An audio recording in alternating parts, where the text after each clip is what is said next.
नमः सिद्धेभ्यः, ओम नमः सिद्धेभ्यः, ओम नमः सिद्धेभ्यः।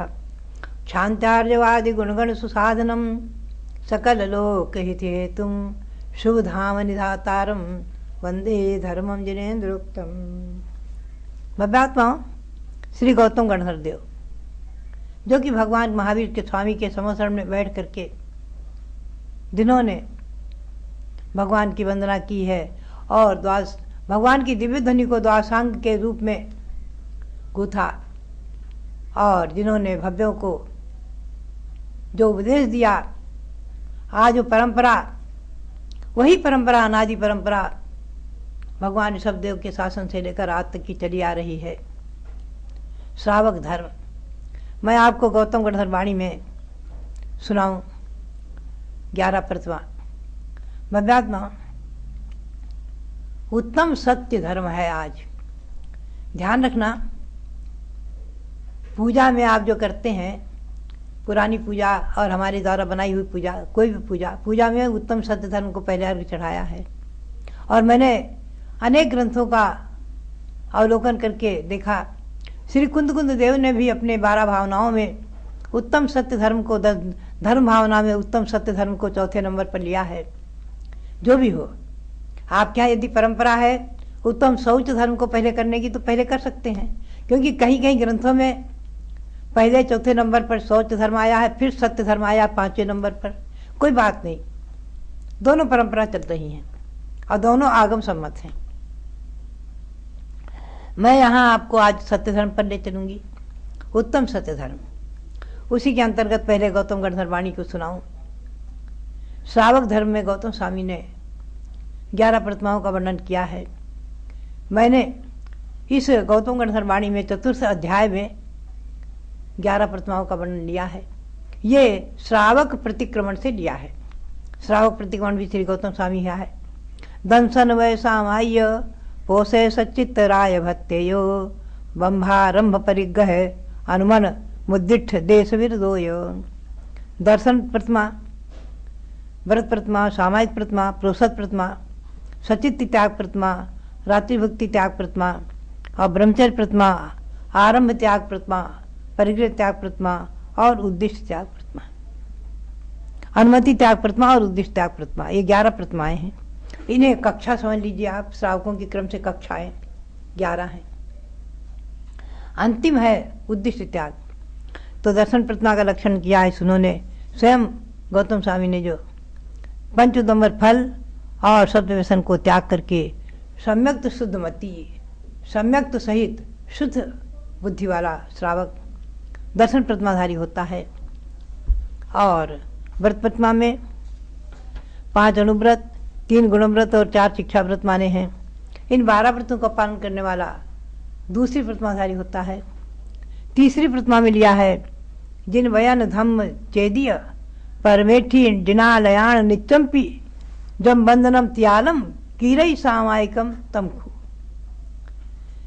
जिन वचन, धर्म, चैत्य, पंच परमेष्ठी और जिनालय, यानी पंच परमेष्ठी और जिन धर्म, जिनागम, जिन चैत्य, चैतालय, 9 देवताओं की जो त्रिकाल वंदना करता है उसके सामायिक प्रतिमा है। तो भव्यात्माओं, श्रावकों की सामायिक भी देव पूजा पूर्वक मानी गई है। सामायिक विधि देव पूजा करते हुए उसमें जो 4 भक्तियों का पाठ होता है, विधिवत होती है क्रिया, पूजांजलि में छपी है, जम्बूदीप पूजांजलि में। और पहले भी आचार्यों ने इसे प्रकाशित, आचार्यों के द्वारा मान्य प्रकाशित है। मैंने बहुत बार इस पर प्रकाश डाला है। ये सामायिक और चैत्य भक्ति, पंचभक्ति पूर्वक जो विधिवत की जाती है वंदना, वो सामायिक। केवल आंख बंद करके बैठना या सत्येषु मैत्री आदि पढ़ लेना या माला फेर लेना, यही सामायिक नहीं है। किंतु देव वंदना पूर्वक विधिवत 12 आवर्त, 4 शिरोन इत्यादि करते हुए कृति कर्म पूर्वक जो भक्ति पाठ होता है, चैत्य भक्ति और पंचगुरु भक्ति, उतनी भी सामायिक नहीं है। सामायिक कम से कम 48 मिनट की होती है, कम से कम। लघु, मध्यम 4 घड़ी, उत्कृष्ट 6 घड़ी आदि। तो ये सामायिक। और प्रोसद, अष्टमी चतुर्दशी को कम से कम 1 आसन आदि। मैं संक्षेप में ही ले चलूँगी। और हरित फल आदि इनको सचित्त करके, सचित्त को अचित्त करके ग्रहण करना, जल को प्राशुक करना आदि छान करके उसमें लौंग आदि डाल दिए या गर्म किए, ये सब प्राशुक विधि शास्त्र में है। और मन वचन काया कृत का अनुमोदना पूर्वक जो दिन में मैथुन का त्याग और रात्रि में जो है चतुर्विध आहार का त्याग, वो रात्रि भोजन त्याग प्रथमा है। और पूर्ण रूपेण ब्रह्मचर्य धारण करना सप्तम प्रथमा है। आरंभ, गृह के आरंभ आदि का त्याग करना, आरंभ त्याग 8वीं प्रथमा, परिग्रह त्याग 9वीं प्रथमा। इसे कुछ परिग्रह अपने पास रख करके बाकी त्याग कर देते हैं। और 10वीं प्रथमा है अनुमति त्याग। 11वीं प्रथमा में 2 भेद हैं, क्षुल्लक और ऐलक। वो एक बार भोजन करते हैं, पात्र में अथवा थाली में भी करते हैं, हाथ में भी परंपरा है, ऐलक हाथ में करते हैं। तो महात्माओं, ऐलक की एक लंगोटी मात्र रहती है और क्षुल्लक को एक लंगोटी और चादर, 2 वस्त्र माने हैं। वैसे क्षुल्लिका के लिए भी एक साड़ी और एक चादर आदि, पिछी कमंडलू रहता है। ये क्षुल्लक और क्षुल्लिकाएँ प्रसिद्ध हैं। आचार्य शांति साठ की परंपरा में क्षुल्लक गेरुए वस्त्र धारण करते हैं, ऐलक गेरुए लंगोटी रखते हैं, और क्षुल्लिकाएँ आरिकाएँ तो श्वेत वस्त्र ही रखती हैं, ध्यान में रखना। इस प्रकार से मैंने संक्षेप में आपको बताया 11 प्रतिमाएँ। आप विस्तार से देखें तो वसुंधरा श्रावकाचार आदि इनका स्वाध्याय करें। इसमें जो कोई भव्यात्माओं, इसमें इन्होंने कहा है अंत में इस अध्याय में कि सम्मत मरणम, समाहि मरणम, पंडी मरणम, वीरी मरणम, दुखक हो, कम्मक हो, बोहिलाओ, सुगई गमनम, समाहि मरणम, जिन गुण संपत्ति हो मध्यम। जगह जगह श्री गौतम स्वामी ने कहा है कि हे भगवान, मेरे दुखों का क्षय हो, कर्मों का क्षय हो, बोधि लाभ हो, और समाधि मरण हो, पंडित मरण हो, वीर मरण हो, सम्यक्त सहित मरण हो।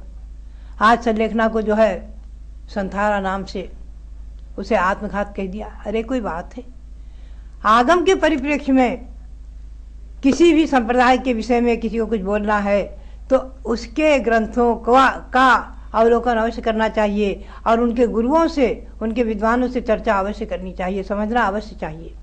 किसी के भी धर्म के बारे में किसी को इस प्रकार से न्यायाधीश हो, कोई भी क्यों न हो, जब तक उनके ग्रंथों का अवलोकन नहीं करते हैं, उनके साधुओं से कुछ नहीं समझते हैं, तब तक सच पूछा जाए तो बोलने का अधिकार नहीं रहता है। तो समाधि पूर्वक मरण हो, सुगति में गमन हो, और हे भगवान आपके गुणों की संपत्ति मुझे प्राप्त हो, ये गौतम स्वामी की भावना। अब आप देखेंगे सत्य धर्म, सत्य की व्याख्या क्या है। भव्यात्माओं, सत्सु प्रशस्तेषु जनेषु साधु वचनम सत्यम। जो मैंने आंख से देखा वही बोल रहा, वही सत्य, ऐसा नहीं है। कभी कभी झूठ हो सकता है। तो सत्य मैंने प्रशस्त वचन बोलना सत्य है। भव्यात्माओं, असत्य के 4 भेद हैं।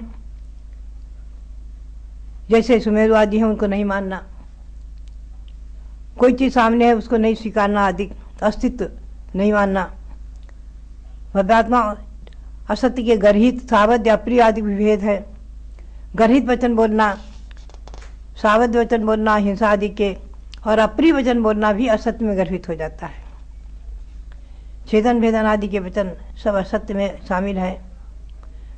भव्यात्मा, खास करके सत्समीचीन प्रशस्त वचन बोलना ही सत्य है। आज हम देखते हैं कि ज़्यादातर क्या होता है, लोग इधर की बात उधर में करना, ये क्या पैसून्य चुगली, ये भी असत्य में गर्भित है। तो आपस में जिसमें अशांति न हो और विपत्ति ना आ जाए, आपत्ति ना आ जाए, ऐसा सत्य। ऐसा भी सत्य नहीं बोलना कि जिससे किसी के ऊपर विपत्ति आ जाए, किसी की हिंसा हो जाए आदि। ये सब विषय समझने के हैं। एक छोटा सा उदाहरण मैं आपको सुनाऊं। सत्यवचन में एक राजा अपनी छत पर बैठे हुए थे, महल की छत पर। आकस्मिक आकाश मार्ग से 2 मुनि आ गए। उनका एक बंधक मंत्री भी पास में बैठा था, श्री बंधक नाम से। राजा ने मुनियों को आसन दिया, नमस्कार किया, मुनियों का दिव्य उपदेश सुना और मुनि आकाश मार्ग से चले गए। अगले दिन राजा ने सभा में बात कही, आज मैंने कल मैंने अपने छत पर 2 मुनियों के दर्शन किए हैं और श्री बंधक ने भी मेरे साथ बैठकर देखा है। तो वो श्री बंधक जो है पहले तो गुरु के उपदेश से प्रभावित था, फिर बौद्धों के निमित्त से उसने उसको झुठला दिया। अपने गुरु के कहने से उसने झूठ बोल दिया कि नहीं मैंने नहीं देखा। उस इसमें उसकी दोनों आंखें चली गई, दोनों आंखें फूट गई आदि बहुत से उदाहरण हैं। राजा वसु ने झूठ का पक्ष ले लिया कि पर्वत जो कहता है सही है, यज्ञ में पशुओं से हवन करना आदि। असत्य का पक्ष ले लिया, उसका सिंहासन धस गया और नरक में चला गया। तो भव्यात्मा, ये असत्य हमेशा के लिए त्याज्य और वर्जित।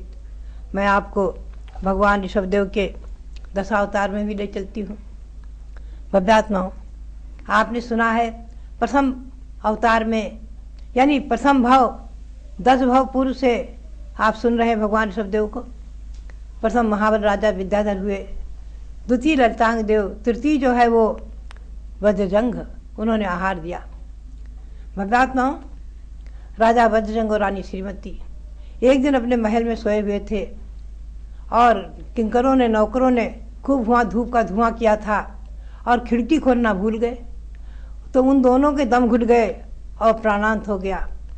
उसको कहते हैं समाधि मरण नहीं हो पाया। इसी का नाम है असमाधि मरण। संलेखना नहीं हो पाई, फिर भी दान के प्रभाव से वो दोनों मर करके भोग भूमि में आर्य हो गए, भोग भूमिज हो गए। और वहां पर वे एक दिन अपने कल्प वृक्षों के पास बैठे थे कि आकस्मिक आकाश से 2 मुनि आ गए। उनको देखकर नमस्कार किया, प्रणाम किया। विशाला फिर कहने लगे कि हे भगवान, ऐसा लगता है कि मैंने आपको कभी देखा है, आप मेरे परिचित हैं, ऐसा लग रहा है, कोई अपने हैं, आप कौन है, कहाँ से आए? तो उसमें से जो बड़े मुनि थे प्रीतिंकर, उन्होंने कहा हे राजन, सच है, आपके इस चौथे भाव पूर्व आप जब राजा महाबल थे तो मैं आपका मंत्री था, स्वयं बुद्ध, और मैंने आपको जैन धर्म ग्रहण कराया था। और अब मैं तपस्रण आदि के प्रभाव से स्वर्ग में देव हुआ, पुनः मैं विदेह क्षेत्र में प्रीतिंकर कुमार, वहाँ जो है विदेह क्षेत्र में मैं और ये मेरा भाई है प्रीतिदेव, हम दोनों ने वहाँ जैनेश्वरी दीक्षा ले ली। रिद्धि के प्रभाव से हम भगवान के समोषण से यहाँ आए हैं। हे आर्य, मैं आज आपको सम्यक दर्शन ग्रहण कराने आया हूँ। अभी तक आपने जैन धर्म को तो स्वीकारा, देवपद पाया, पुनः आपने मुनियों को आहार देकर ये भोगभूमि प्राप्त की है, लेकिन सम्यक तो अगर होता तो आप आहार दान के प्रभाव से नियम से स्वर्ग जाते। अब सम्यक दर्शन ग्रहण कीजिए, आप इससे 6 भाव बाद तीर्थंकर होने वाले हैं। आप सम्यक ग्रहण कीजिए। सम्यक दर्शन क्या है? देव, शास्त्र, गुरु, वीतराग देव, अरहंत देव, उन पर श्रद्धा करना, उनके वचनों को मानना और निर्ग्रंथ गुरुओं को आदि उन्होंने व्याख्या की। और तत्वार्थ श्रद्धानम सम्यक दर्शनम आदि 7 तत्वों का श्रद्धान करना, 9 पदार्थ का श्रद्धान करना। सम्यक दर्शन ग्रहण कराया। हे माता, बोले हे माता श्रीमती का जीव जो आर्या थी, उन्हीं की पत्नी एक साथ हो गई थी, उनको भी वहाँ युगलिया जन्म लेते हैं भोगभूमि में, ध्यान रखना। तो उस समय क्या था कि चारों जो ये दे पशु के जीव, सिंह, नेवला, बानर और सूकर, ये चारों भी आहार देख रहे थे और आहार देखने के प्रभाव से, अनुमोदना के प्रभाव से उसी भोगभूमि में आर्य हो गए थे। एक बात ध्यान रखना, पुण्य कार्य का देखना और अनुमोदना करना, खुश होना, इसे पुण्य का आश्रय होता है और करने वाले के समान ही फल मिल गया, देखने का फल। और पाप, जो अधिक पाप हो रहा है, कहीं हिंसा हो रही, कहीं झूठ हो रहा है, कहीं कुछ हो रहा है, तो उसको देखकर खुश होना पाप का बंद हो जाता है, उसी के साथ दुर्गति में चले जाते हैं।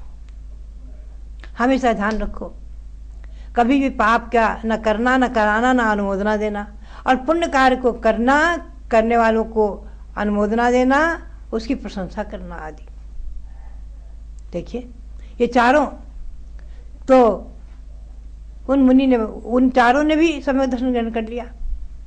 कालांतर में ये भगवान ऋषभदेव के विजय वैजयंत जयंत अपराजित नाम के पुत्र हुए हैं और उसी भाव से मोक्ष गए हैं। ये पशु तो भव्यात्मा, कितनी विशेष बात है, आप चिंतन करें। अनुमोदना देखना, आज भी देखते हैं हम जैन साधुओं के आहार, मुनियों के आरिकाओं के आहार को देखने के लिए न जाने कितने लोग एकत्रित हो जाते हैं, सामने खड़े हो जाते हैं देखने के लिए। लोग कहते हैं अरे क्या, अरे आहार के देखने से कितना बड़ा पुण्य होता है। लेकिन आप कितना भी ध्यान रखें कि आप देने के अधिकारी हैं, पात्र हैं, तो आप दीजिए, फिर भी नहीं दे सकते हैं, नहीं दे पा रहे हैं किसी निमित्त से भी, तो देख कर ही पुण्य का संचय कीजिए। तो भव्यात्माओं, ये मैंने आपको इन भोग भूमियों का बताया कि मुनि ने वहाँ जाकर भोग भूमि में सम्यक दर्शन ग्रहण करा दिया। ये है परस्पर का प्रेम और संबंध, इसे कहते हैं सच्ची मित्रता, सच्चा परस्पर का प्रेम। भव्यात्माओं, हमें और आपको भी इससे शिक्षा लेनी चाहिए। हम अपने मित्रों को, अपने साथ में रहने वालों को अच्छी शिक्षा देकर अच्छे मार्ग पर लगाएं, दुर्व्यसन से छुड़ाएं, सम्यक दर्शन आदि ग्रहण कराएं, तीर्थ यात्रा आदि कराएं, तो महान पुण्य के भागी बनेंगे और हमारा आपका संबंध सबका परस्पर में मोक्ष जाने तक चलता रहेगा। अब आप उत्तम सत्य धर्म की जाप करेंगे। ओम ह्रीम उत्तम सत्य धर्मांगाय नमः। ओम ह्रीम उत्तम सत्य धर्मांगाय नमः। ओम ह्रीम उत्तम सत्य धर्मांगाय नमः। ओम ह्रीम उत्तम सत्य धर्मांगाय नमः। ओम ह्रीम उत्तम सत्य धर्मांगाय नमः। ओम ह्रीम उत्तम सत्य धर्मांगाय नमः। आप सबके लिए बहुत बहुत मंगल आशीर्वाद। मानवाओं, जिन धर्म को आत्मा में साकार करने के लिए मंदिर और जिन प्रतिमाएं, ये एक बहुत बड़ा अवलंबन होती हैं, साधन होती हैं, और इन्हीं साधनों का उपयोग करके आज मंदिर बनाए जाते हैं, वहां पर जा करके लोग धर्म की आराधना करते हैं। इसी श्रृंखला में हमारे आचार्यों ने कहा है कि यदि कोई धनिया पत्ते के बराबर मंदिर या सरसों के बराबर भी प्रतिमा, जिन प्रतिमा का निर्माण करते हैं, तो उनके पुण्य की तुलना ही नहीं है संसार के अंदर। तो आप सोचिए कि 108 फुट की प्रतिमा जो मांगी तुंगी के पर्वत में साकार हुई है पूज्य गणनी प्रमुख श्री ज्ञानमती माता जी की मंगल प्रेरणा से, तो उस प्रतिमा का क्या कहना। आज विश्व की एकमात्र अखंड पाषाण में बनने वाली ये प्रतिमा रहेगी और 108 फुट के भगवान ऋषभदेव की यह प्रतिमा पूरे भारतीय संस्कृति के लिए आन मान और शान है। तो 11 फरवरी से 17 फरवरी सन 2016 में जो इसका इतिहास बनने जा रहा है, लोकार्पण होने जा रहा है, पंच कल्याण प्रतिष्ठा महोत्सव, महामस्तकाभिषेक महोत्सव हो करके जो प्रथम इतिहास बनेगा, आप सब उसके साक्षी बनेंगे। आपके घर का एक एक बच्चा इस प्रतिमा का दर्शन करे, ऐसा आपको पुरुषार्थ करना है। तो सब लोग आप पंच कल्याण महोत्सव की तैयारी करके और सन 2016 में फरवरी में मांगी तुंगी आइए। हम लोग भी पूज्य ज्ञानमती माता जी का पूरा संघ मांगी तुंगी सिद्ध क्षेत्र में ही विराजमान है, इसलिए आप लोगों को प्रेरणा देते हुए बहुत ही महान आनंद की अनुभूति हो रही है कि इस इतिहास के साक्षी बनने के लिए आप भूलें ना।